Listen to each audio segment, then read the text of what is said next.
All right, guys, welcome back to another episode of the Goldblooded podcast, episode 26. You know what I'm saying? And we got a 4 game recap for y'all, man. Another week of straight wins, honestly, and it's been great. I'm not gonna lie, I haven't been this happy in quite some time. Actually, I was last week. I was that happy. I'm not gonna lie, and the week before that, it's been honestly like very, very what's the word? Thrilling. I don't know, exciting. Just watching this team. Rejuvenating. Yeah, rejuvenating. That's the word. Shout out to Gifted man with the big word rejuvenate. But yeah, honestly, I've been so excited just to watch this team day in and day out. Before we get into things, obviously, make sure y'all like, comment, and subscribe to the pod. You know what I'm saying? Join the playback if you haven't joined it already. We be watching games, man, and now we actually live stream our reaction to YouTube, so you can catch our lives on YouTube as well if you are a enjoyer of the podcast as well. And yeah, man, join the Twitter community. We're about, I think, 70 members, something along those lines and we've been running the community for a little bit now. It's actually been like, it's been good, man. Honestly, shout out to the community. We're trying to get to 100 members. So make sure to join the community, join the TikTok. I mean, follow the TikTok as well. But before we even get into things, man, we got to ask the big question. Gifted Denver, man. How we doing, man? You know what I'm saying? How we doing, man? How we looking?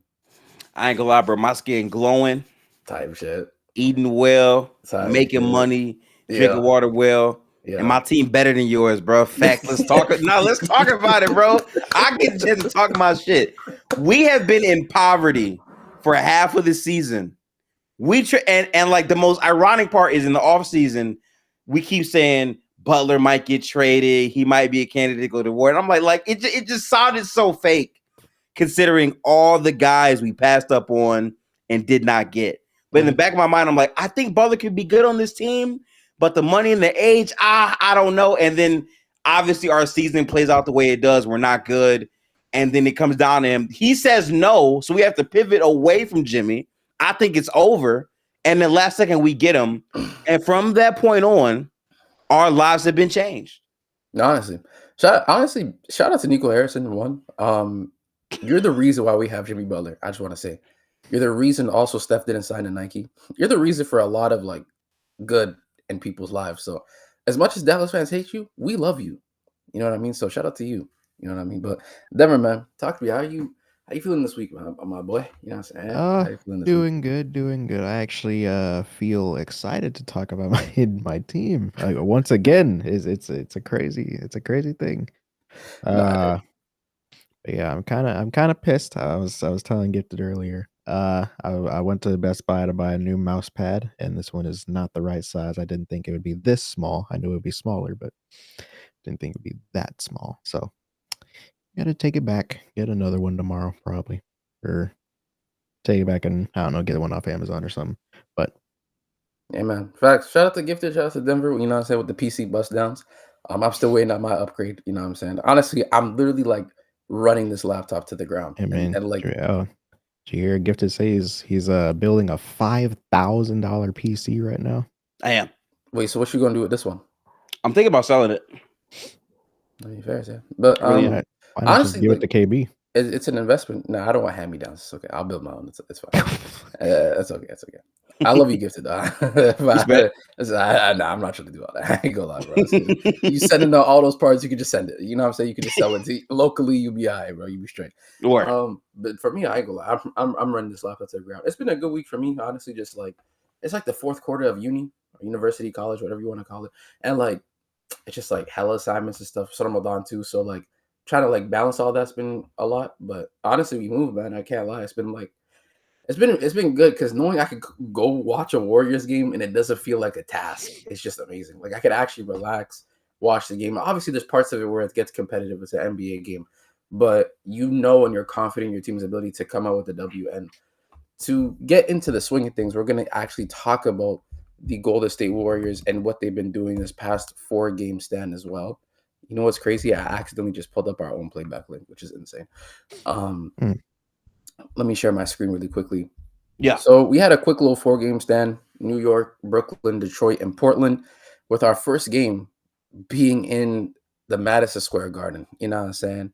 And we won 114 to 102 in a rather like I'll say competitive game for the most part. Like the New York Knicks, in my opinion, were playing really good basketball. OG Anunoby was their best player in that game.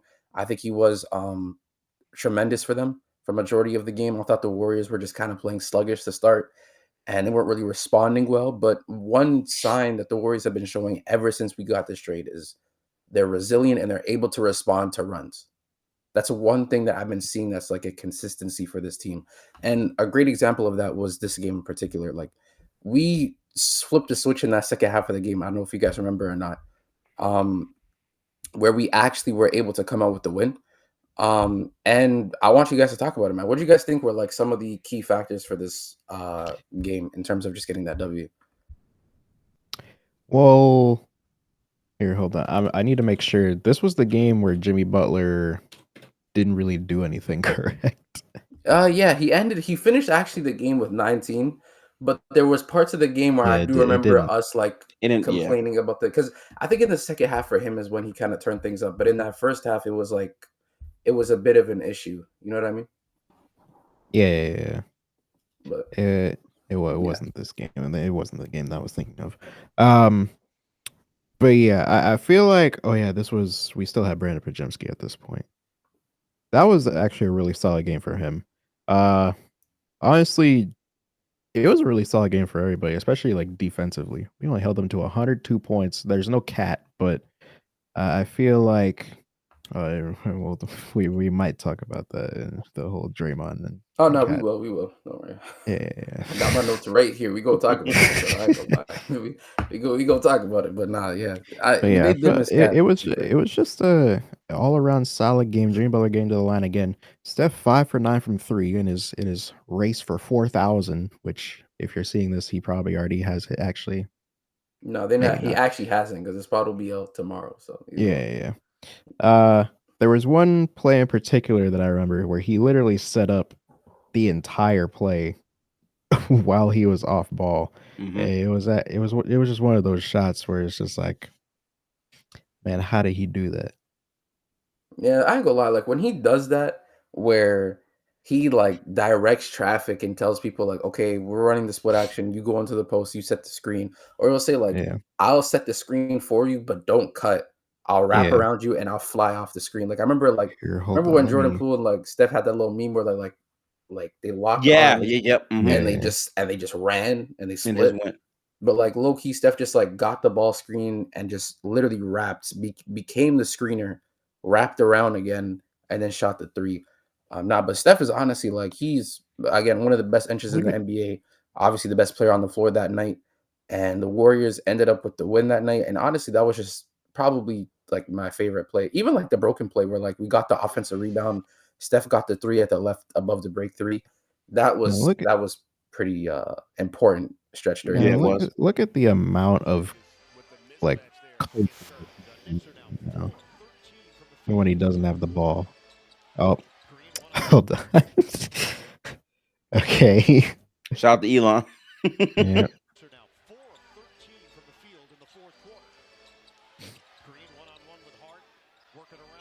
He said rotate it back to Draymond. And they walk right into it. Yep. I don't think you guys really understand like how hard it is as a shooter to like shoot that shot. Like if I was McHale, I would be so pissed. When you're a right-handed shooter, anything coming off of your right is difficult. Like I know for me, I shoot with my right hand. So whenever I shoot the ball, if I'm coming off of my left hand, like a left-handed step back is more comfortable than a right. A left-handed pull-up is more comfortable than my right. Like for Steph to come off of these screens and to be shooting, again, moving midair while shooting, turning his body so that he could align himself with the basket and to shoot that very hard shot, man. Is a very difficult shot. Like a very, very difficult shot. And the fact that he makes it at the clip that he makes it at is just ridiculous. Again, it's just a testament to his greatness as a basketball player. But Gifted, man, what did you think of the game, honestly, in particular? I think for me, this game came down to the third quarter execution. I feel like Jimmy early wasn't really doing much, but I felt like he really picked his game up. B-Pods was big with his 19 points, but there were still moments in the game where even for B-Pods, I just wanted to see a bit more from him. I just like the sustain because early on, we didn't like how they were playing, but to see us really be back in third quarter where it's like we actually are building leads or taking leads back. We've been seeing a lot more of that since the trade, and in this next game, we did not disappoint with that. I will say the gimmick that Steve Kerr did with the Kevin Knox revenge game did not work out. He was not great. No other way to say it. But the pivot off of that immediately was good. I really want to give Guy Santos credit. In all of these games we're going to be looking at, regardless of how many points he has, I feel like he has such a super consistent floor where he's going to give you at least 8 to 9 points a game, and it's going to be like a very good motor energy guy no matter what. Even though he may not have like a bunch of stats to show for it, the amount of like loose balls that you see him just dives for them. Yeah. And just like the amount of times he keeps possessions alive like that is something that you don't really see in stat sheet unless you're like actually watching the game. Like he's like that. He's a dirty word guy. Yeah. No, he actually is. Shout out to him, man. I'm not gonna lie. Honestly, for me, talk about a guy. Again, we outscored him in the second half. I believe it was 67 to 47. Yeah. We only had about 47 points in that first half as well. So 35-point quarter in the third, followed by the 32-point quarter in the fourth quarter. Again, respond, right? Like I think for the most part in that game, we actually did a pretty good job in terms of in the second half, like defensively. I really thought we actually like honed in and locked in defensively. And even then, like when they were making or missing shots, we were running. And that's one thing about this team that they really need to realize is that like, especially with like Kuminga coming back, and we'll talk about that. We finally got some good news about Kuminga's timeline and a target day for him. But pushing on the fast break, using your wings and those lengthy guards to be able to push the floor and get easy baskets for yourself is always easy because you could just go back and set up your defense again, right? Because not a lot of teams are going to play as fast as you. So I think with the Warriors, again, it was just a great execution from them in terms of second half, seeing what you have to adjust and coming out and dominating in the third quarter like the old-fashioned Warriors. And then in the fourth quarter against one of the clutchest teams in the NBA, if not the clutchest team, with the clutchest player in the league, and Jalen Brunson, shout out to him. They did a tremendous job not allowing them to get back into the game by responding with every basket when they scored a basket. So shout out to the Warriors, man. Honestly, a great game from Steph, great game from Jimmy. Shout out to That's the one thing I wanted to also be on real quick. The one thing I forgot about this game, Steph started out this game 3 for 11. Ended 10 for 21. And finished the game 10 for 21. Like that's he's insane, man. He's been so good post trade. What is that in the second half? Like 7 for 9? Something like that. Yeah, something like that. Or 7 for Crazy. 10. 7 for 10, yeah. Like the brother's ridiculous, man. He's one of those scorers where like you could be 4 or 14, he'll rip off 8 in a row, like legit. He can do that. Yeah, it's crazy. And that's another thing too. Like Steph, obviously, he's the best shooter ever. Like, and it's not close, in my opinion, at least. Should be everyone's, but again, people are different.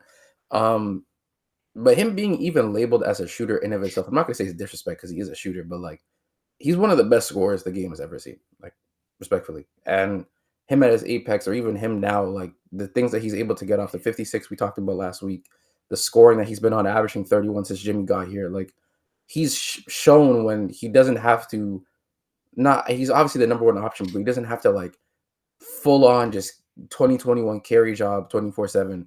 When he's actually built around like a solid team with some level of roster construction, still able to play at a high level. So people who was doubting him, man, he's clearly performing at a level in which a lot of people thought he couldn't do anymore. I remember last year, that 20-game stretch post All-Star break, everyone, and I literally do mean everyone, was writing him off. Every single one of them. So this is just who he is now. Yeah, shout out to Steph for not writing himself off, and shout out to me for believing himself. Yeah, honestly. But speaking of belief, we actually needed this for the next game, and we're going to talk about this right now. The Warriors beat the Brooklyn Nets 121 to 119 in a, again, like I said, fake 2-point win, but yeah, it was actually 5, and he hit some random low leverage 3. It was really yeah. He hit a 3, I remember. It was a layup, I'm pretty sure. I actually want to give some backstory about this. So shout out to those who are still watching, obviously, but in this game in particular, I wasn't here for the first half. I wasn't. I was, like I said, I was in the mosque. I was praying. And I was telling my guys, like, yo, I'm gonna be there for the second half, or like close to the third or fourth quarter. I didn't really I knew it was gonna be an hour, but I don't know how fast the game was gonna be. I said, yo, you know what, guys? I'm gonna be there like third, fourth quarter, like that. So just keep me posted. I'm about to get into prayer, but before I pray, I'm like, let me check the Warriors scoreboard real quick. I just want to see what they've been up to. I'm not even no word of a lie. I checked the first quarter stats. It's 5-25. We're just absolutely winning. And I remember Gifted saying last week, I don't know if he'd like, yeah, this is our trap game. Yep. And to me, I'm like, I don't know. But then I thought about Brooklyn and the 41-point quarter that they had in Golden State. I'm like, yeah, you know what? These guys are like bound to just do some randomness. So why not? And what do they do in that first They started shooting the piss out the basketball, man. It's been ridiculous. But again, the Warriors come out, resilience, respond. You know what I mean? Shout out to Steph. He had 40, I believe, in this game. And yeah, shout out to Steph, man. Honestly, he's a -16, which is hilarious because this is like another thing too. Plus minus is the biggest lie ever because he was a -16. Yeah. But I promise you, it did not feel like that in the game. Oh, I have a perfect screenshot, KB, to encapsulate. I was actually very prepared for this game. Are you ready? No, I'm ready. Okay. Let me show this to you real quick.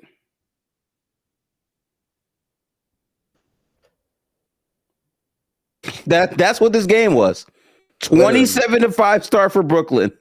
And we finished the game with the win. Steph has 40 on 20 shots.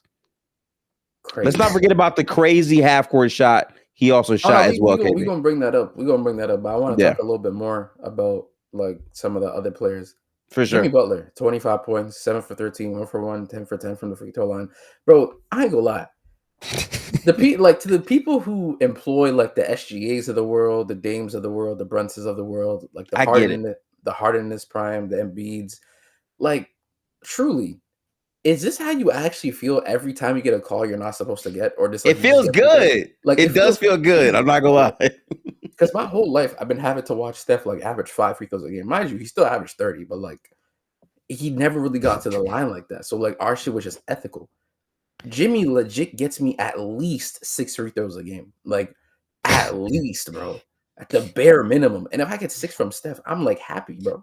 It's hilarious. Yeah, like he has fouls where they call a foul and I'm like, really? That's a foul?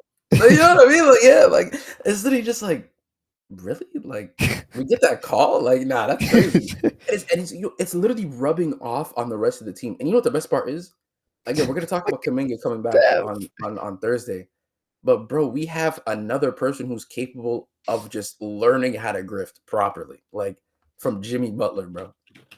Man, I can't really like chat. Like I'm just really in a good state right now, man. Honestly, just here, hold on. I'm gonna show y'all some numbers. So here's the you talk about rubbing off on the team. So here's Steph's game log. Let's just go from here until we'll go to the game before the Utah game because I was like, or should we do the Utah game and the Laker game? You could do both. I guess. Okay. So before Jimmy Butler, Steph was shooting 3.4 free throws a game, shooting 94% on them. Okay. So now, since Jimmy Butler has been on the roster, so the Bulls game onward.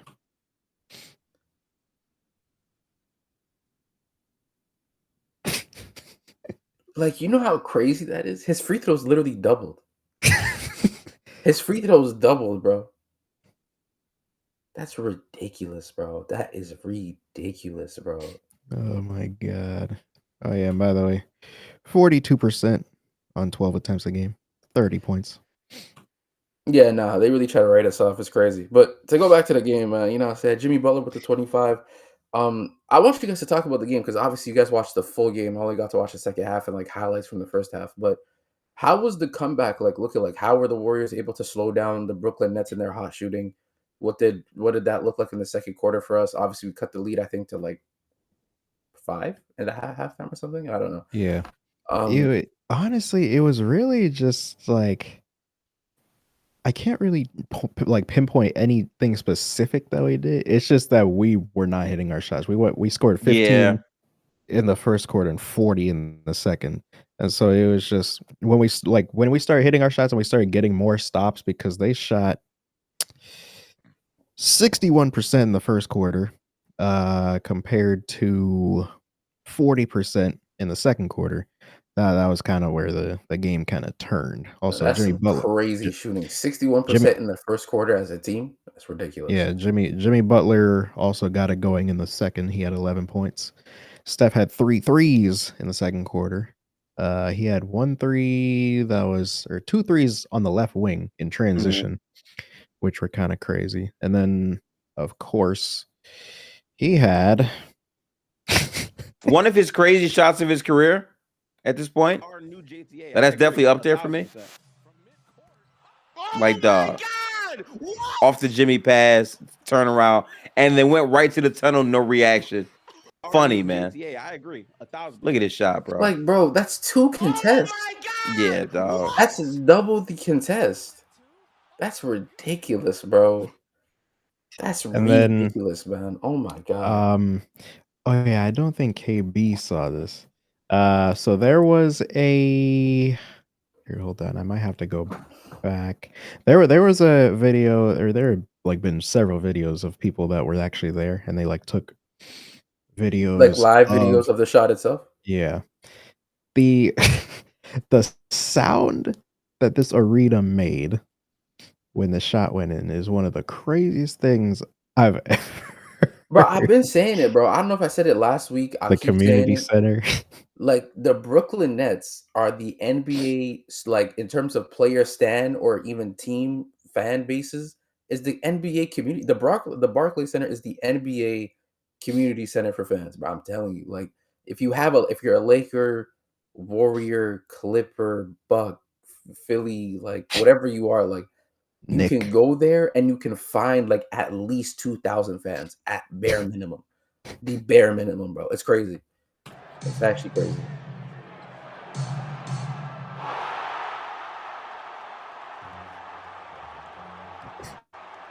That's just ridiculous, bro.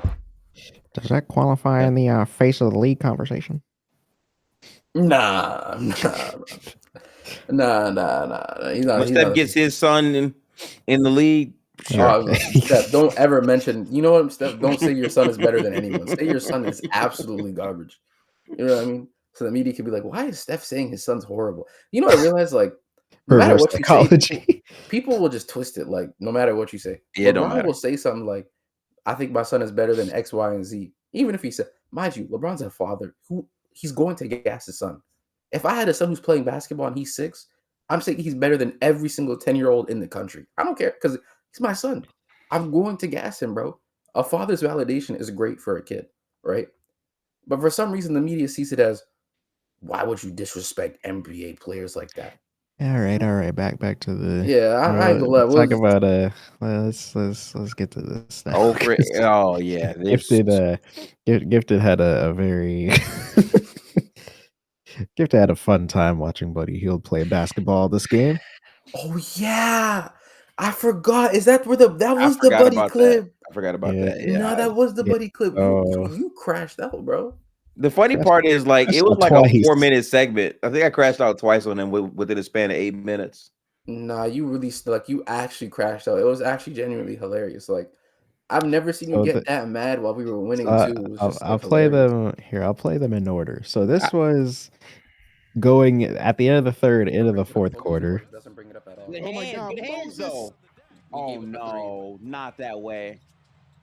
Okay, thank you. Oh, spin. Oh, fuck, he pulled up.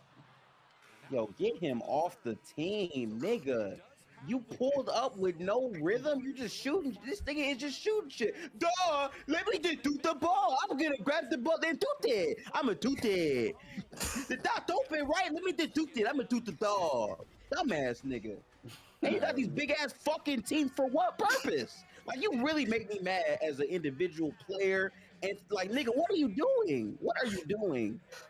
Oh my God, bro. I'm sorry. These niggas.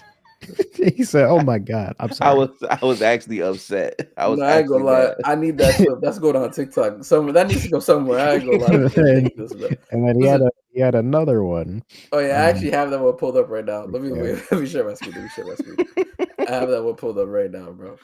Now this This is pure gold right here. Look bro. at look at my face before I just know something bad is coming. I know something bad is coming. Because he already sees where the ball's about to go. You already angry, but let's just play this, bro. There's no sound. You know what's crazy? I'm gonna play it back again. Gifted knew it was not going in. Like he was already. There's no sound, KB. You said what? There's no sound? Yeah. Play back. Play back, man. Come on, man. Come on, play back. I got you, man. Come on, play back, man. Come on, play back. All right, we go run this back. All right. Is there sound now? Yeah. Good ball movement. Oh my fucking God! There's no way you shot that. Why you shoot that? Why? Why is he shooting that? That was not even remotely a good shot. No, go back to the shot. No, because it's crazy because I was on the real app and I saw the play-by-play and I said, "Oh shit!" Like it was like 10 seconds before, so I knew it was. Honestly, when you said that, I thought it was gonna be like he made the shot. You know what I mean? And like Gifted was not gonna say anything. Okay, but as the shot went up, it left his release. Gifted didn't even say anything until the ball left his hand. Like, watch very closely. When the ball left his hand, that's when he started complaining. Yes. Good ball movement. Like he's already right. Okay. Listen, the ball's not even at a peak. Okay. Listen, and this is the best frame. The reason why I got mad with this shot, people keep saying it's open. No, it's different from just shooting the ball. Like the dribble looked uncomfortable into the shot. So when he shot it felt like he just threw some shit up. That's why I got mad. That's why I got mad. Right? Everything this nigga does just looks uncomfortable. Like it does. Everything, bro. So it's like, why even like, you know, I hear it because like he pisses me off too. I'm not gonna lie. Like everything he does, bro, it looked like he stumbled into that three instead of like a clean sidestep three. Every single second, no matter what he's doing, his mouth is always open. He could be dribbling the ball up like this. Yo, step here. Yo, I'm open. Like, dog, like I ain't gonna lie, he kind of annoys me too. I'm gonna be so real. But just I'm sorry. Replay real quick. Just watch Buddy Hield's movement and tell me you have confidence in him making that shot. Oh, zero. Absolutely none. Good ball movement. Like it just looks off. You shot that. Why you shoot that? Why? So why you bring your mic closer? Why is he shooting that? That was not even remotely a good shot. I saw that on the real app, and that's why I was saying, "Oh God, dog, man, fuck you, Lick." I want to. Yeah, I remember someone in the chat was defending it. I'm like, because in my mind, I'm like, you're not about to defend that bullshit that shot he took. That was bad. Like, don't play with me right now, because I saw in my eye that was a bad shot. You go act like that was a good shot. He just got so mad at Lick. I got very upset at Lick. I'm sorry. I'm gonna calm down. Why is he still shooting? I'm gonna calm down. Are we serious, Steve Kerr? Take his ass out, nigga. That's why the camera's on you. I was so oh my God. Camera panning to Steve Kerr. It's hilarious because they know what time it is. Get him off the floor. God damn, get this nigga off the court. Oh my God, bro. Fuck. He's over. That is actually horrible. That's actually bad, bro. Yeah, he's actually some shit. My God. Nigga's awful. Yeah, I was. Yeah, I was tight. Nah, you was bad. I was. He was over 8.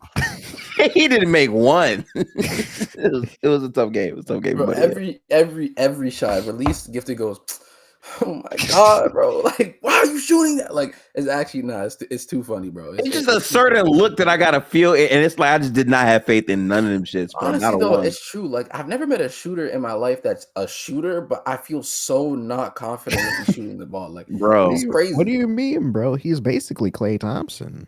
Yeah, that shit. Jesus Christ, that shit aged terribly out of me. I was trying to speak positivity, like, you know what? It's fine. It's just variance. God, that variance, man. Woo. Woo. Variance, either he's dropping 30 or 0. Or 0. Yeah, right, bro. That's man, bro. But yeah, we survived that game though. So W Warriors. That was a big win because that was a trap game. As I mentioned with KB before, like I saw the Nets just like scrambling. Like this same Nets team, by the way, just beat the Lakers recently. Yeah. You know what I'm saying? That could have been they us. didn't have their best player, so yeah.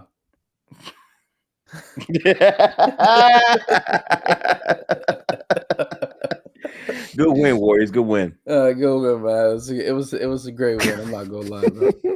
But honestly, this was my trap game. This is actually I still don't know how this can be a trap game, but no, I call this a trap game because of the perception of people. You know what I mean? Mhm. It's a trap game because people don't think people like Shaq who actually, you know what? I don't want to get too derailed. But people like Shaq who think that this team is actually below 500 when they're 7 games above it.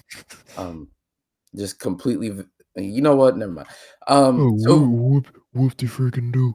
we play the Detroit Pistons back at home. Our first home game stand, like, you know what I'm saying, back at the crib on some shit. This was the biggest win. But I'm not gonna lie, I'm gonna be honest. I feel like every time we come off of a road trip, our first home game has never gone well for us. Like I don't know, like if y'all felt the same, but like if y'all could think of any time this season we went on a road trip, we came back home. I feel like our first home, like I remember we beat throwing that first game. We beat Utah and Portland. I think we come back to play the Clippers. We lose to the Clippers.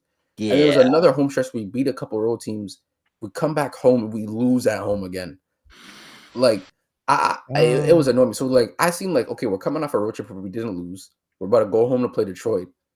This is the trap house of death. Like I don't know like what's going to happen in this game. Again, this is another game where I wasn't there for actually the whole game essentially. So I wasn't here for most of it. So, yeah, the funny part is the only person who got to see it 1 through 4 is the Golden State Warriors / Detroit Michigan Piston. Yeah. Trap House Bandit himself gifted. So tell me, like, what did you think of this game, man? Man, this game put me through a lot of different emotions because we started off the game good, but then it's like no one could make a shot after that for both teams. Detroit wasn't making threes. Golden State wasn't making threes. It was some real super in the mud hoops, and I was really enjoying it because I wanted to see us struggle. Because we need to like struggle and still win. No, like listen. I know what you're saying. Right. Like it can't be pretty because to me, and people might say gifted, I'm going too far, but to me, playoff basketball is all about winning the ugly games versus a team that knows what you want to do, that can take really, good advantage of you, but you still win. Right. That's the goal. And in this game, it was such an in the mud affair because of our free throws, all that. First off, our bigs were in hell with the fouls very early on. Had to go through a lot of different options. My favorite part of the game was Steph struggling with his shot. And then in the third quarter, Jimmy Butler having the game. Now, did Jimmy have 40 points, 50 points? No. But in the third quarter specifically, in terms of like initiating the offense, getting guys to really good shots, also showing his defensive value, Jimmy Butler absolutely took over this game. Also, we got a lot of great play. I'm telling you, what Guy Santos did in this game, the box score doesn't do it justice. I know it says he had 15 points and he had 6 boards, but his energy was so infectious. He was fighting for every single loose ball, and he was really helping us win many key, valuable possessions. He fought out this game. That should show you the heart he was playing with defensively when he fouled out. Like, I was actually heartbroken when he fouled out. But for us to still close that game out down the stretch, it showed a bunch of resilience. And remember, for those that might not know, Detroit coming into this game was the second best defense in the NBA, and we beat them fully healthy. So this is the win that you have to respect. I'm gonna be honest. The fact that I see TJD 2 minutes -2, man. It was a good 2 minutes though. I'm not gonna lie. It was a good 2 minutes. Apparently, there's also the Isaiah Stewart game where he pushed Steph for no reason. Oh, I thought he actually did something. That was random. So the one thing I will say about this game and like why I was really proud of when I saw the stat sheet after the game was over. Can we go back up to the Pistons and can we look at Cade Cunningham and look at his turnovers? 9 turnovers, yes. We forced Cade into 9 turn. While he is already a kind of like high turnover type of guard, 9 is 9 is fire 9. regardless of what you forcing him average. into 9 is huge. Yeah, it was. Regardless of what you And average. he shot well, but man, they lost to Jalen Duren minutes by 14. Damn, that's crazy. I'm not. And the best way for his game to end too. The Draymond 3 at the end was crazy. Oh my god, the Draymond boom, bro. Woo! Man, shout out to Draymond, bro. Honestly, but just to put into context for Jimmy Butler's third quarter, he had 15 points, a rebound, 2 assists, 90% true shooting, was a +6, 71% from the field, 2 for 2 from 3, and 5 for 7 from the field. Wow. He was the fakest shooting I've seen in quite some time. But honestly, we needed it. And we need every single bit of it. You know what I mean? Steph, honestly, didn't have a single good quarter. I mean, he had like 13 in the fourth on 61 true shooting. It was a +10, but like he was 1 of 5 from 3. Yeah. And through 6 of 6. He got free throws this game, though. 12 of 12 at the line. Honestly, like if Steph really did get like 7, 8 free throws a game, I think his percentage would still be fairly high, bro. Like he'd still be in the 90s. Like he would average 34. Yeah, nah, shut up, Steph. This brother's ridiculous, man. Honestly, I can't really speak too much on this game. I know what I seen from it though. Guy Santos was great, a +2, but it doesn't. He was playing really hard, man. Really hard. Those 50-50 plays. I remember his putback tip in that caught the crowd going and stuff. Honestly, it was a solid game. You know what I'm saying? 11 minutes from Kevon Looney was a +7. Got 4 rebounds. That shit was bad. Not gonna lie. Yeah, I know for a fact his minutes was bad. That's what I'm saying. Like a +7 here and a -2 here. Like you can't really believe the Buddy. Like even Buddy Hield was a +2, and I know he wasn't good. Yeah, I didn't watch the game, and I know he wasn't good. And like I want to emphasize too, like before we show this shot, the thing about Jimmy that made it so important is in the third quarter our offense was dead. We had nothing going. Jimmy had 15.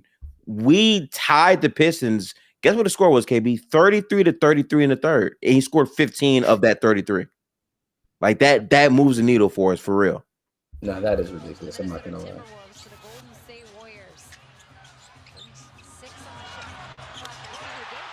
It lagged, but yeah, that was cash. Instantly catch a shoe right there. I'm not gonna lie. It was like this. Yeah, it was like this then shot. And the ball just skipped into the net. I ain't gonna lie. Like no show, bro. But that's not. He shot it immediately though, no hesitation. Nah, but it was good ball now from the Pistons though, making sure they didn't get the action going with Steph. Oh yes, and also the Jimmy Butler moment over Tobias Harris as well. He said, He still hates the Tobias Harris over me. Yeah, he had Tobias Harris switched on him. Yeah, and he said no way after he hit the shot. Man, like Tobias Harris hated by so many have to do anything either. He just like one dribble pull up and he was open. Yeah. That's ridiculous, man. Shout out to Jimmy. Shout out to Steph. Shout out to the Warriors. Again, another Brazilian. I wanted to show pattern. Right. I wanted to show the third quarter from Jimmy Butler here. Oh yeah, sure. No problem. Go ahead. If this will come up. And it will. Okay. I need this. Okay. So I can't go full screen on this, unfortunately, but you get the gist of it. Yeah. Okay. Maybe the first 3 minutes. Definitely a little rocky tonight. Yes. A good look. Jimmy Butler in on the 3-point action. And this was the day where some of the women reporters got to comment. Yeah. There's an assist. 25,000 points for Steph Curry. Mm-hmm.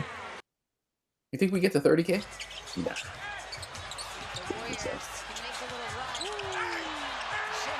I don't know if that was a pass or not. But I'll say it's a pass. I'll give him the benefit of the doubt. Yeah, definitely. Oh, this is it. No, this was not the shot.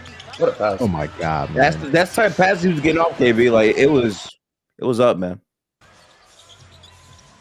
When the second unit comes in for the Warriors, they know they have to bring the energy. That's exactly what they do. Oh my god, bro. We have a player that can do this. Just powering through by himself. And then turning defense into offense too. Buddy Hield, so smart. Buddy Hield was making some great decisions this game. I can't lie.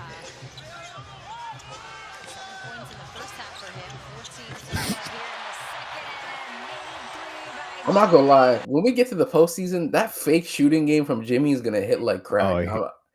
When he gets that game where he's like 3 or 4 on, we're just all will making him fall. Yeah, like here's the play. Here's the play. It's expected though. He's a great player. It's hard to hold a great player down for too long. And we need a bucket bag right here too. Give me them.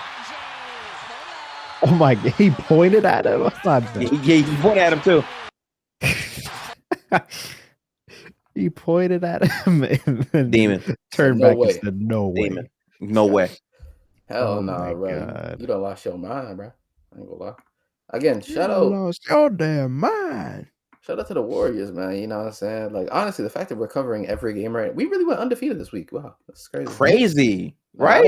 I don't know if we do that for this week's slate, but we got a different slate coming this week. Yeah, we got a much different slate. What was the game after? Oh yeah, the Portland game. The Portland game was actually pretty good. I got it pulled up right here, man. I want to say first real quick, shout out to Donovan Clayton because this man was working all night. I don't care what his stats are. He was giving it to us. Also, Denny almost had 40. They were fighting, bro. Yeah, 34 and 16. Okay, so that's before we even get into the stat lines or anything like that or moments during the game, obviously the Warriors win. I'm saying obviously the Warriors win. Wow. Yeah. The Warriors win 130 to 120. Honestly, it was a weird game. Like, it was really weird. Both teams went back and forth to start, and then the Warriors kind of caught wind of things, took control most of the game, and Portland responded. They cut the lead us down to like the lowest. I think it was like 4 or something. Yeah, 4. And the Warriors pretty much just kept them at bay between like 8 and 12 points, and then from the rest of the game moving forward, the Warriors just kept it pretty comfortable. Honestly, again, it was another good win for us. Like, before I even want to scroll down, I'm not gonna lie. You saying that it wasn't really a weird game is kind of insane considering what we're about to see on this. Yeah, that's what I was about to say. Before I even scroll down, I just want to go through what some of the Trailblazers were doing. Like, if you told me 2 months ago that we're about to place the Trailblazers at home and Denny Avdija would have 34 and 16, Anthony Simons would have 32. And Donovan Clingan would have 15 and 9. If you were to tell me that and tell me that we won this game, I would either think 2 things. 1, someone got hurt. Yep. Or 2, Steph had 60. Like, that's the only 2 things for me. You could have not have told me that Gary Payton II would have 26 points in this basketball game. That is one thing you can't tell me. I don't care what anyone says. We told you that Steph only had 24, and we told you Butler had 15, and that's the only information you knew. And we told you those stats. You would think Portland won the game. First, I would hear the first thing I would say is Butler. We got Jimmy. Right. That's it. That's the first thing I would hear. Yeah. But then I hear Steph 24, and we won. Who had like? It's so. Yeah, crazy, bro. It's so crazy because ESPN, like on the schedule and shit, it shows like the leading scorer from each game. Yeah. So you go Curry, Hield, Curry, Payton II. Gary Payton II. You know what's crazy? You know where like those little bars at the bottom of the score when you're watching like ESPN or NBA TV, and it'll tell you like the scoreboard of the game and who's the leading scorer. Yeah. Like, all you just see is, like, it passing by GP2, 26 points, yeah. 4 3. Bro, he was killing this whole game. He was killing in this game. And honestly, like, he was low-key due for one of these. And now you're thinking, 26 still KB is kind of a drag. Like, bro, the nigga has been god-awful from 3. Like, literally one of the worst shooters in the league, bro. Like, legit one of the worst shooters in the NBA. And the fact that he shot the ball the way he did, he just laid the ball up properly. He was making the right decisions in terms of cutting. He looked very healthy. Yeah. Like, yeah, he did, honestly. Like, and I think he just like rejuvenated him because when you're a role player and like you were going through it, like GPU's finishing hasn't really been the best this year. His defense is kind of. He's had moments like earlier this season, like when he dunked on Isaiah Hardenstein. But Yeah. like, yeah, I know what you mean. Like, it hasn't really been there consistently. Yeah, like he hasn't really been. I don't feel like he's really been his full self. Like even for me, like I've been like people know me as like the GP2 advocate. I love GP2 a lot because like I feel like his POA was so like important for us, and as like a guard, like even though he couldn't shoot well, like I feel like his finishing was good. He had okay touch. Like he made good reads. I feel like he just understood what it take to like to be like that kind of non-spacing guard that we always had on the team. But then like even for me, like I was like I was saying stuff like I want him on the trading block, you know, and I still do because I think it's just hard to kind of still play in today's NBA when you have like someone you can legit like leave open. Like it's one thing to call someone a non-spacer, and then there's GP2. Like there's just like you can legit like ignore him offensively, like if he's not involved in terms of screening and stuff like that. So Chat, we have so many clips from this game. I'm not gonna lie. Oh, yeah, yeah. we actually do. I'm not gonna lie. One of my favorite clips I will be playing. Shout out to Gifted. Honestly, Gifted been reacting very well. I gotta give him his flowers. And this shit is all just how I feel in him. I swear to God. Like, Sometimes, I be feeling the way you feel, but I just don't outwardly do it. In my head, I'm screaming. But outwardly, you're not gonna see it. You know what I'm saying? Like that's really how it is. But let's talk about like the actual game in itself. We shot the piss out the basketball this game. Like it was wild. We shot so well, and it wasn't even like extremely fake. Obviously, GP2's three aside. Let's just ignore that for a second, right? Yeah. Most of Smoothie hitting his threes. Buddy Hield hitting his threes, playing defense, and making the right plays. Yo, Buddy Hield might have had his best game of the season, bro. Buddy Hield 20 points. 20 points, 7 assists, 2 steals, and a block. that is just different, man. Bro, I'm telling you right now, I seen plays where against Anthony Simons, he was stripped. There was a play where he stripped the ball from someone, pushed the ball up. He's playing good defense. Pushed the ball up, stopped, and hit a 3 in transition. Yeah. I was like, bro, who are you feeling like? I don't know. Like, what are you talking about right now, bro? Like, and then you have Jimmy Butler, might be the fastest triple-double in Warriors history in terms of like getting to the team and then triple-doubling outside of maybe Wilt. Honestly, I'm not sure. I'd have to. Then when you add that to the edited videos, and again, it's 3 channels, and again, I know. Nigga, did you just not see GP2 post up spin baseline layup? We're used to that. I know this. So now that we know those numbers are real. That's Gifted just lied. This was what is this sequence? Actually, run that back. No, run that back. This happened in a sequence. Look at this. Yep. Yeah, look at this. So then when you like, bro, what? To be fair, Scoot Henderson tax. We're used to that. I know this. So now that we then he strips him. Oh my God, still. And that pull up was nuts, man. Oh my God. No, look at how pissed I was when he shot this.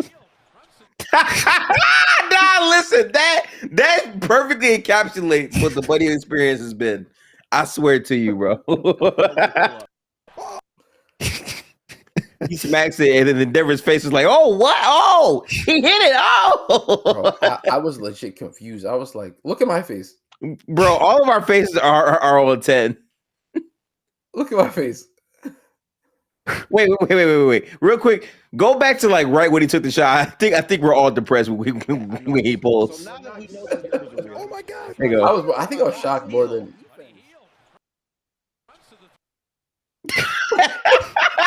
Like he shot that. He really shot that. Look at our face. Oh my God! That's actually funny, man. No way, pull up. Oh my God! Wow. Yeah, it was crazy, bro. Even Coletta was yeah, like, did you hear Coletta? He said, "What has gotten into Buddy Hield? What has gotten into Buddy Hield?" Bro, because even Coletta knows that nigga is trash. Yeah, we have so many here. Hold on, bro. If he plays like that, it's up. I had some clips of Quentin Post because he had 3 blocks. Oh yeah, the defense for Quentin Post was good in this game too. That's what I'm saying. When you were shutting out Donovan Clingan, I'm like, nah, he caught the QP hammer. I ain't gonna lie. That was good. It really does. Every time I see is it lagging? We're back.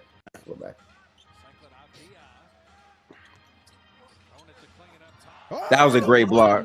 That was a great block. Great block, QP. Whoa. Oh man, yes sir. QP. Again too. Watch this.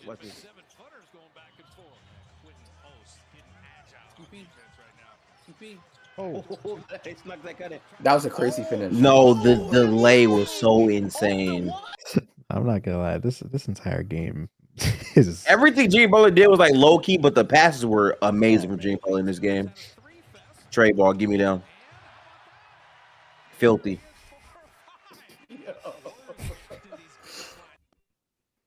Bro, wait, that's the gifted one. Play the gifted one. We had so many clips from this game. I just gotta, you know what? I just like, I be interacting with people just like to joke around with them, but like I can't even. Another one! That might be my loudest clip of the season. I swear. No, but wait. The funny part is, listen. No disrespect to KB. At this point, I've tuned out what everyone is saying. I'll focus on where Steph's moving. I know. I can see on your face. Look at see my face. Around with them, but like I can't even. Another one! Right before the ball goes in the net. I know it's that. I swear to God, I just feel like that was so great. Like I just seen it, I'm like, that's going in. I swear to God. I've never seen him. Okay, that's 3 points. Cash. Oh my God! Like the fact that I felt confident enough to say this. Yes, bro. Okay, that's 3 points. Cash. Oh my God, buddy. I literally had no reaction. Yeah. I didn't care. I'm not gonna lie. I'm moving me.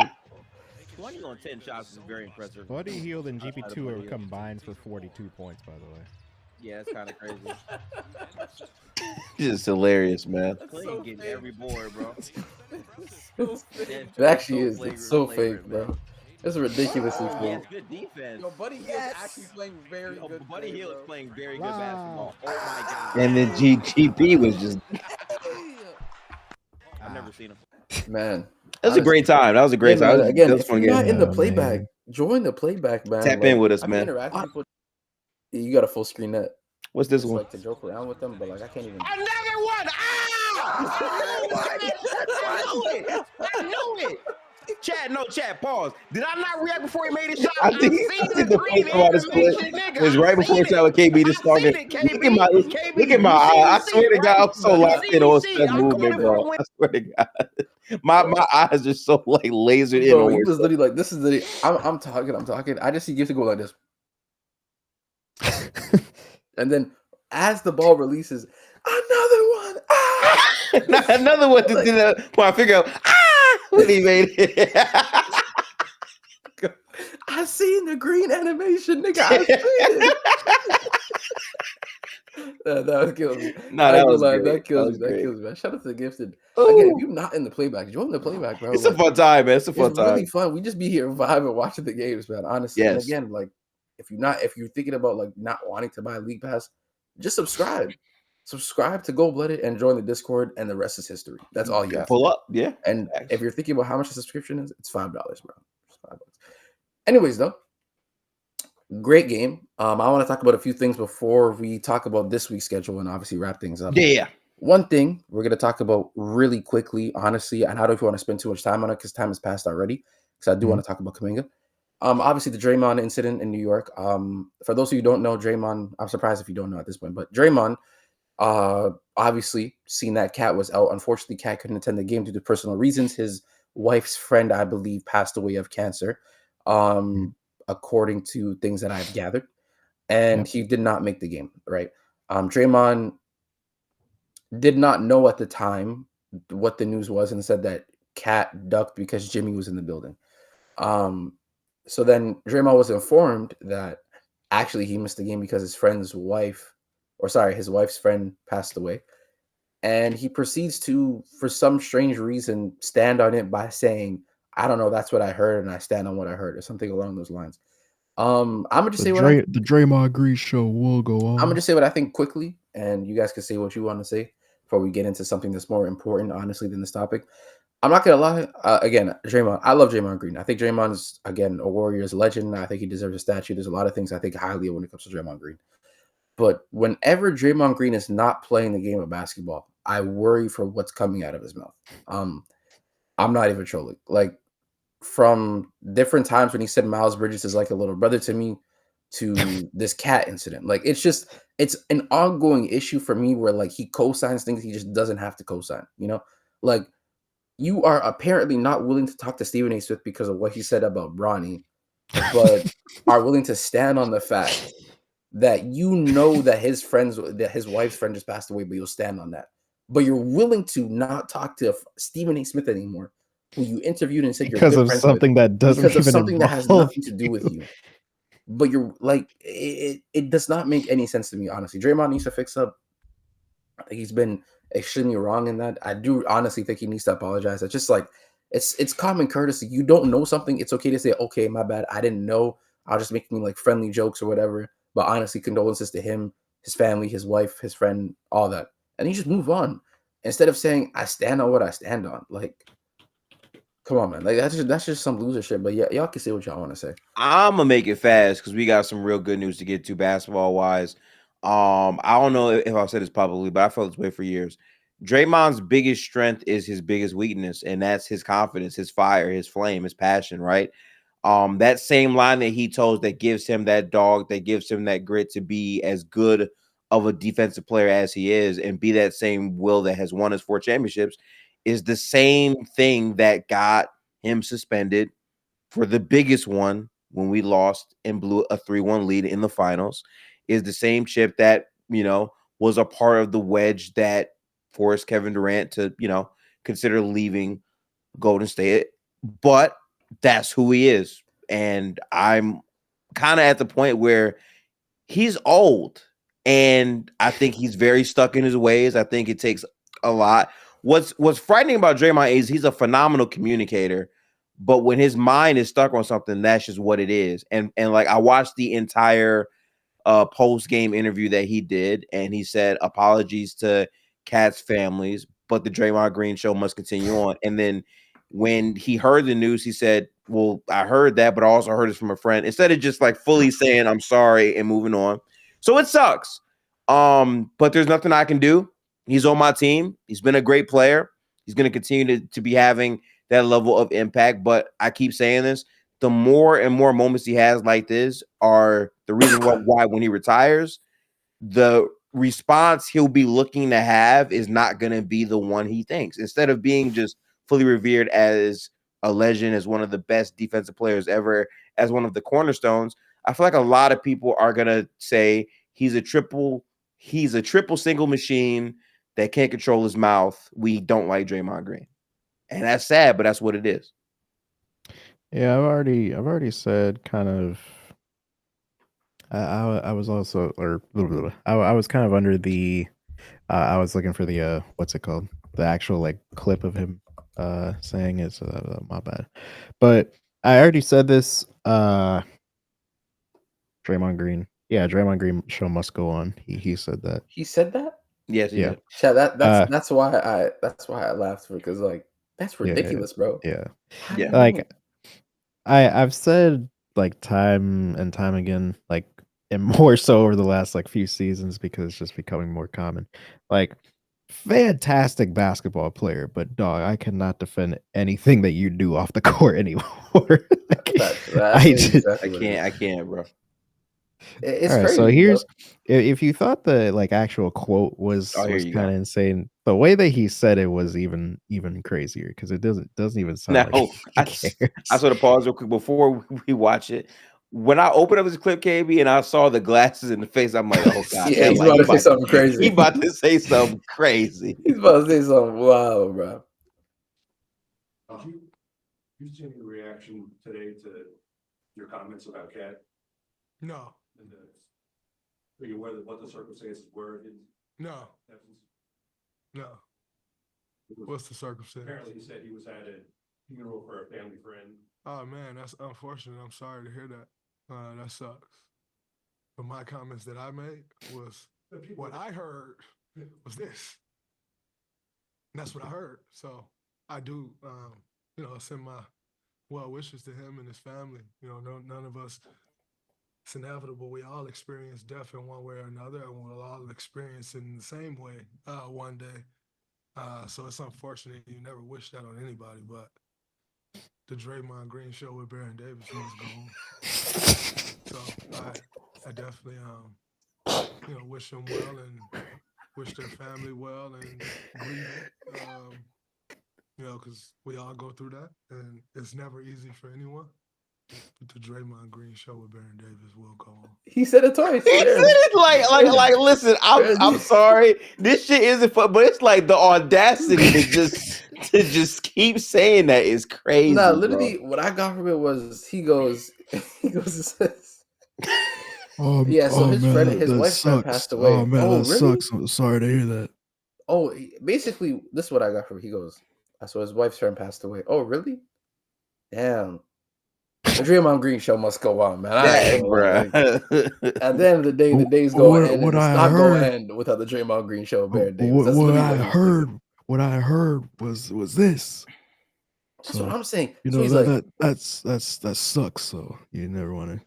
And who did you? The Draymond Green show. Yeah, who did you hear that? Who fed him that information? Who fed him that information? He didn't hear that shit from nowhere. That's how I know he'd be lying. Oh, and to quickly like transition to this, the thing that irritates me the most about it, KB, is even if we just leave it at him bigging up Jimmy Butler to say that Cat was ducking the fade. What makes it so dumb is Cat had 44 on Jimmy Butler in Miami this same season. Like, why would he then be afraid of playing him in Golden State? You know, he wasn't with the squad. You know, no, bro. Think about it like this: Andrew Wiggins was with the squad. He was locking up Tatum. Goes to Miami, gets 30 put on him by Tatum. Niggas were saying, you know what's crazy? Niggas was saying to me, this is completely off topic. Niggas were saying to me, oh, Kevon Looney can't save him anymore. Kevon Looney? Yeah. Dog, like, I'm like, all right. Like, the Kevon Looney is crazy. Like, that's the first name you say. But yeah, I'm off this Draymond Green topic, honestly. We got the Kuminga news now. Yeah, we got the Kuminga news now. For those of you who don't know, you know what I'm saying? We got sources. Sham told me, I said, yo, big bro, I need some good news about Kuminga. I need that shit ASAP. He said, yo, I got you, KB. He told me Kuminga, you know what I'm saying, barring any setbacks, hopefully not, will be returning Thursday, our first game from this 2-day break against the Sacramento Kings. You know what I'm saying?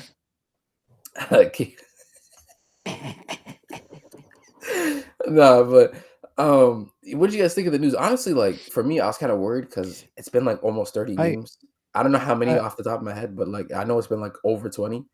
And I was starting to think like, are they trying to like make him miss less games so that they can give him less of a contract? Like, are they trying to sit him out? Like, is there a bigger injury we don't know about? But to hear that he's coming back, like all signs good to go, is a good thing because obviously we're down bodies. Brandon Pajemski just went out. He had some back soreness. I don't know when his timeline is looking like. I think it's day to day. So, what do you guys think of the news, and how do you think he'll fit just coming back in? I think that I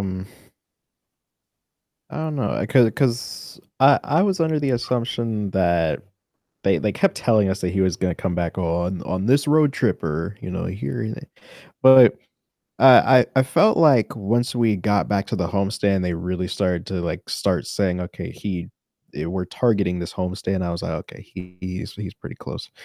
Now we have a date. We have the what is it? The 13th against the Kings will be his return date. It's going to be really interesting to see because I had a moment. We've been winning so many games that I had a moment that I was talking to Gifted the other day and I literally forgot that he was on the team. Yeah. And like he mentioned Kuminga coming back and I was like, oh yeah, we do have Jonathan Kuminga. Just I think it's gonna be interesting. I think the space that I actually don't know. I think the lineups between him and Jimmy Butler could be interesting, but with Jimmy kind of occupying that like mid-range space, I'm interested to see what kind of driving lanes are actually going to be open for someone like Jonathan Kuminga. But as we've seen, Jimmy Butler has been a more than capable creator, especially like against like a zone or like at the nail or things like that. So he might still be finding him there. He also could just be a mentor for him for like his mid-range game as well. But it should be interesting. What about you, Gibson? What do you think? I know for me, some of the things I'm thinking is like obviously how are we going to stagger Jimmy and Kuminga? Those lineups, what is that going to look like? Is Jimmy going to be more with Steph so that he can have more space to operate? For me, I was thinking like Jimmy and Kuminga on the floor together really isn't a bad idea. The more athleticism, the better. I think Jimmy's also a creator. You're just not going to clog the paint or whatnot. And also like Kuminga's a solid play finisher. He's a good cutter as well. He can finish through contact. So yeah, I think the idea of people trying to clog the lane and like Kuminga being able to Also a attack decent post up is good. defender. Also a decent defender with like good defensive pieces around him Who, too. Kuminga? Yeah. Yeah. It's funny because last year he took like an offensive leap, but defensively he was horrible. And then this year it's been like he took a I don't want to say another leap, but it's been like steady and his defense Yeah. gotten better. So honestly, it's a year by Yeah. year project again with Kuminga. He's such a like raw athlete. Like his ceiling could be so high. It's just a day by day thing for him. But gifted again, like I said, bro. What do you think? What do you think is gonna be like for Kuminga? I know a lot of people are talking about how Jimmy and Kuminga are going to fit, but that's actually not what I'm looking at. My main thing that I've been saying for a while now, pretty much for like 2 seasons now, is it's not about the wing he's playing with. It's about the big. Like Looney being in the paint, clogging the shit up where Kuminga doesn't really have a big runway to go to, made it harder on him to be effective. That was one of our main things to start the season. We would run lineups with Kuminga on the floor with Kevon Looney. Yeah. Or like Kuminga and GP2 with Kevon Looney. And it was just bad offense. What? Yeah. I'm gonna be honest, Like, like what? I think TJD should really be back. Like if you're gonna do the inside big thing, right? We see Kuminga play well with Trace. I think it should be Yeah. like a lineup of a TJD at the 5, Kuminga at the 4, Jimmy Butler at the 2, the 3, B-Pause at the 1, and this is where it gets kind of thinned out. Like Moses Moody or Buddy Hield, one of the two, preferably Moses Moody. Again, for me, like it's like the minutes that he should be eating are like GP2 Kevon Looney's minutes should be thinned out once Kuminga comes back, respectfully. Yeah. My main mindset with this whole thing though is Quentin post development as like a real viable player is not something that was present when Kuminga was playing his best basketball, which to me makes it scary because Kuminga was doing what he was doing off of the bench, but was doing it without a legitimate spacer in post playing heavy minutes. I think now that post has officially cracked the full rotation, having him in space with Jimmy as a connective passer to look for him and throw him passes where he just athletically can reach other places that no one else on his roster can, I think will make him look good. But the biggest thing Kuminga adds for me is he raises the bench variance on a night-to-night basis. Kuminga off of our bench as another wing athlete to like go downhill, provide his attack vertically, and then more importantly, gets it a free throw line. Because before we traded for Jimmy Butler, Kuminga was really figuring out how to get to the line more. Yeah.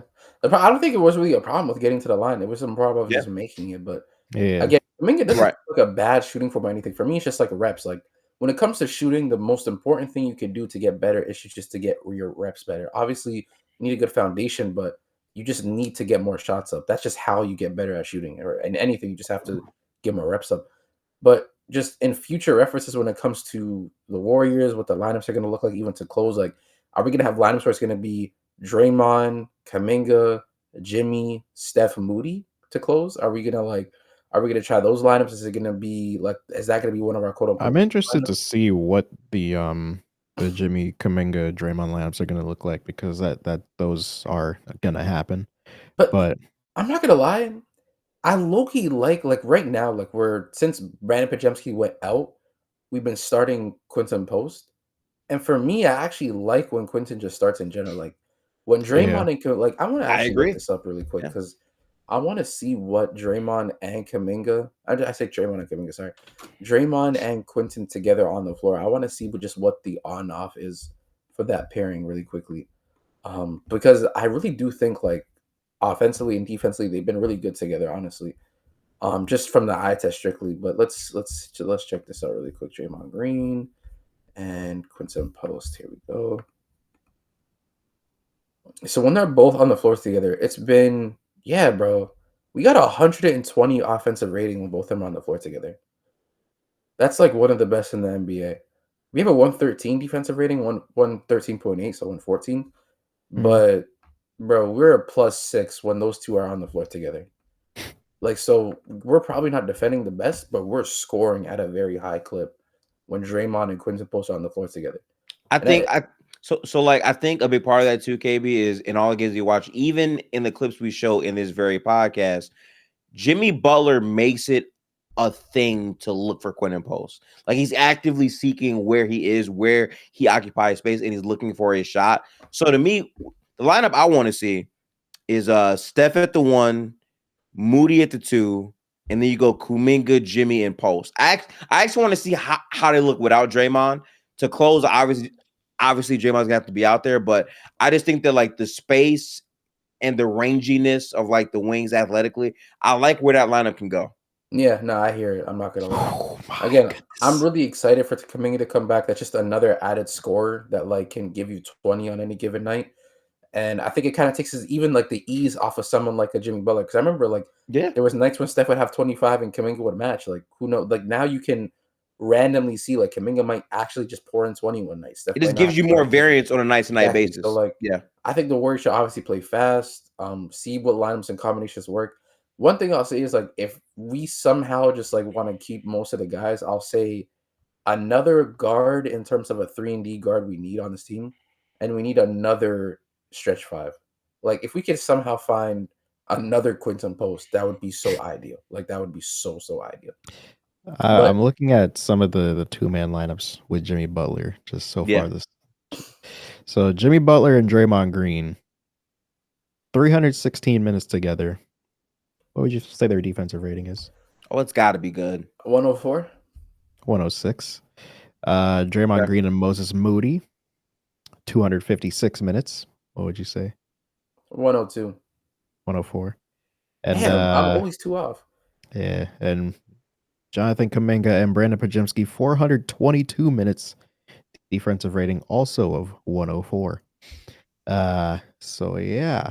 And then I'll go to the Kuminga lineups. Okay.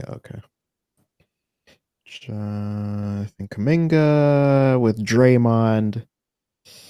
What in the world? Never mind. I guess not, because I might have to do Draymond with Draymond Green with Jonathan Kuminga. 336 minutes. They have a defensive rating of 107.7 together. So, my goodness, this is about to be pretty interesting to end the season, I will say. Yeah, honestly. Draymond and Anthony Melton 102. That's I ain't gonna lie, I low-key missed D-Melt. Melton had some moments, man. Bro, D-Melt would have been so perfect with what's going on right now. Yeah. Like so perfect. Yeah, when you said we need another 3-and-D, that's I thought D-Melt. I ain't gonna lie, D-Melt, if you do get healthy, man, hey, I don't mind giving it another shot. I ain't gonna lie. I don't mind giving it another shot. But anyways, you know what I'm saying? We're gonna wrap things up here, obviously, with our weekly prediction. We got this is probably like our toughest stretch 3 games to end the season. Oh, definitely. We have 4 games because I forgot we play Sacramento, New York, followed by a back-to-back of Denver and Milwaukee. Now, this is going to be a very tough outing. Obviously, they just always play well against us. It's been rather a close game, even though we played them well last time. Again, they're trying to make a playoff push to get to that 6th seed. So this is an important seeding game just to make sure we keep them at bay.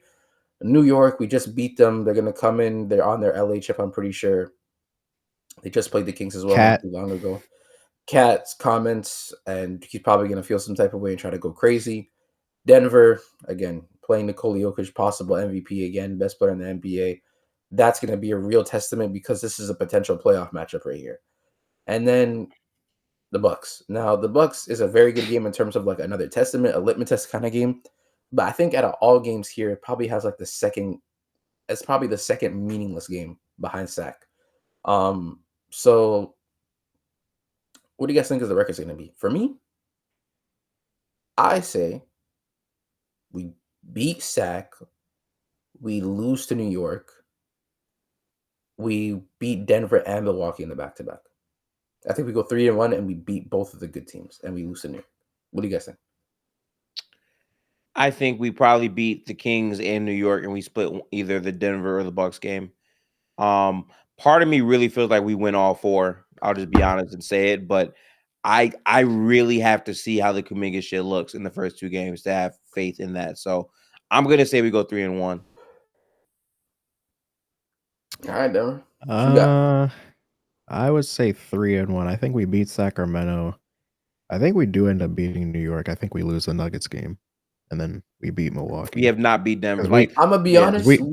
Me personally, this is just me talking. all I want is a Denver game. I'm We not gonna lie. can't lose to the Nuggets. Like no matter what scenario, who we lose to, the one loss I don't want is the Nuggets.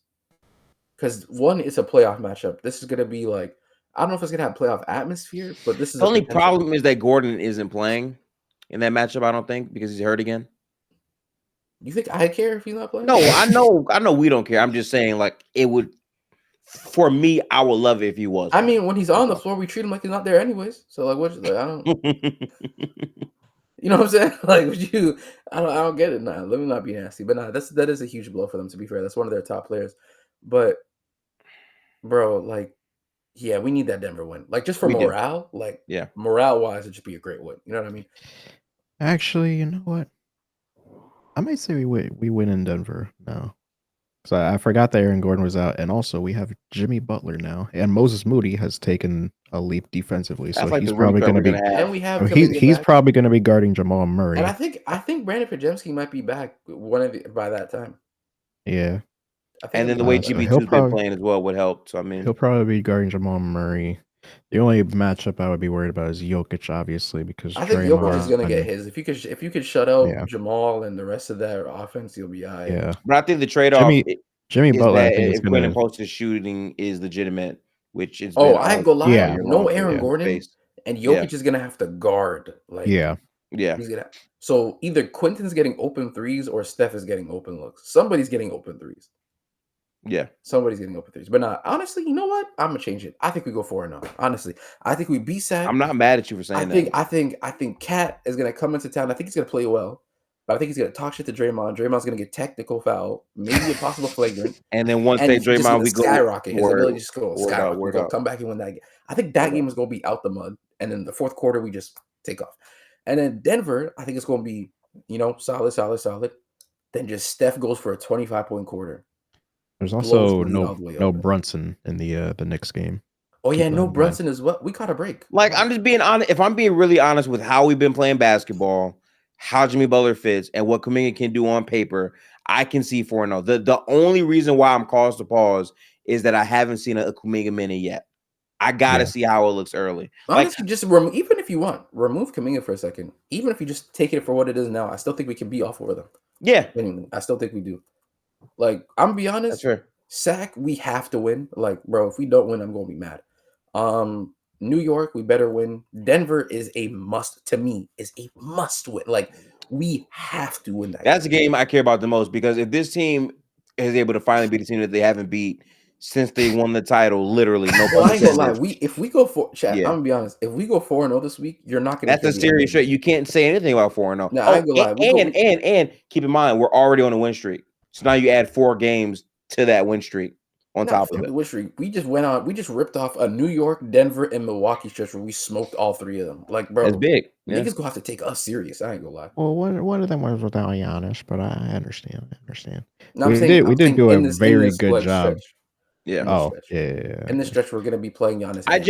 I feel like for me, what gives me hope is the fact that Detroit was the second best defense in the league, and in the mud game, we found a way to win. The defenses past this point are weaker defenses.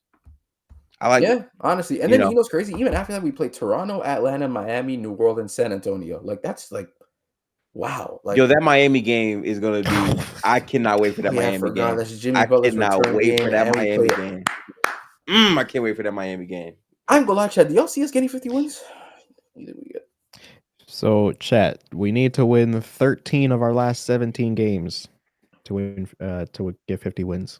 Do you think Honestly, we can I'm do be that? honest right now. We have won 13 of our last 15. 13-4 sounds very doable, man. But I just What would that end our record with? 50-32? Yep. You know what? I'm not gonna make another bold statement because I don't want it to come back around and bite me. So I'm gonna chill. But I'll say this: Thanks, Terrence. if we beat Sac, New York, Denver, and Milwaukee, if we go 4-0 in that stretch, I think we will probably finish the season under 30 losses. Which really is like, I'm not gonna lie to you. If you consider how we started out the season, that's crazy to say. Wow. So you have us winning, or you have us losing just one game the rest of the season, if that happens. That's crazy. Wow. I'm saying this to chat. This is what I'm saying. If we win the 4 in a row, I will truly come back to the spot, and I believe we will finish the season with under 30 losses. And to me, honestly, it's like the fact that we started off so bad this season. Well, we started off good, and then we started off really, really bad after, right? Yeah. But we had so many bad losses, like Brooklyn, San Antonio. Like, we had so many bad losses this year that I wish we got back. But like, we can get all these back, bro. We had so many bad losses that were so like obvious that it's just like the roster is the issue. We had people in our fan base say, "Bro, all we gotta do is just play the right lineups." I think Oh my God, that's yeah. all we gotta do. I think to answer the question of does 50 wins get you a top 5 seed, I think the interesting part about the West right now is that all the teams that are ahead of us and even behind us all have harder schedules. So there's a real chance that like if we just win, Mini actually has the easiest schedule remaining from like that bracket of like teams that are chunked together. No, Mini does, but like every team outside that for the most part has harder schedules than we do. So it's like in theory, if we just win out more than they do, we'll be in a good spot. They play Denver tomorrow as well, so we need Denver to win. So Nuggets Beat them. Yeah. Something from you, man. Easiest. Oh yeah. And like the Rockets have, I believe Amin Thompson is out right now for Memphis. Jaren Jackson is out. Like honestly, even if like it's a playoff matchup for Denver, you know what? Jokic, just take the night off against us. You know, you got a great season ahead of you. You got the playoffs. Like, we just need this one. Just give us this one. Honestly, I'm more concerned about us blocking on a playoff spot rather than matchups because like I just want us to be in the playoffs. You know what I mean? Yeah, for sure. But PDB said Suns got to beat the Rockets tomorrow. Yeah, good luck with that. Bro, the Suns don't beat nobody you need them to beat. I'm not gonna lie. Suns making the play. I'm really at the point where, like, bro, I saw all the injuries to Dallas. Yet Dallas, they're 2.5 games. They're 2.5 games behind Dallas. If that Dallas is still alive, and Dallas is 11th. Dallas is 10th. Man, oh no, it's 9 and 10. It's 9 and 10. I'm sorry. It is 9. They're 2.5 games back at Dallas, man. Oh my God, bro, that's actually crazy. And Portland is 1.5 back of them. Oh my God, you know what's crazy? Many could get to 30. Oh my God, Denver, you really need to win tomorrow. Nah, Minnesota can legitimately keep rising up, bro. No, Minnesota needs to lose to Denver tomorrow. Yeah, they do. They have to. You know what's crazy? They have no AG, and I think Minis have full strength now too, which is the crazy. Mini might beat them. Yeah, honestly, this is actually crazy. But anyways, we're going to wrap it up, man. You know what I'm saying? I appreciate y'all for pulling up. I appreciate y'all for tuning in, listening. You know what I'm saying? Make sure you like, comment, and subscribe with all that good stuff, man. I guess, like I said, and the link in the description, all the links to the Twitter, the TikTok, the playback, you know what I'm saying? All that good stuff. Make sure to go hit those links and follow and join the room if you haven't already. And we'll catch y'all on the next one, man. Peace. Peace out, people.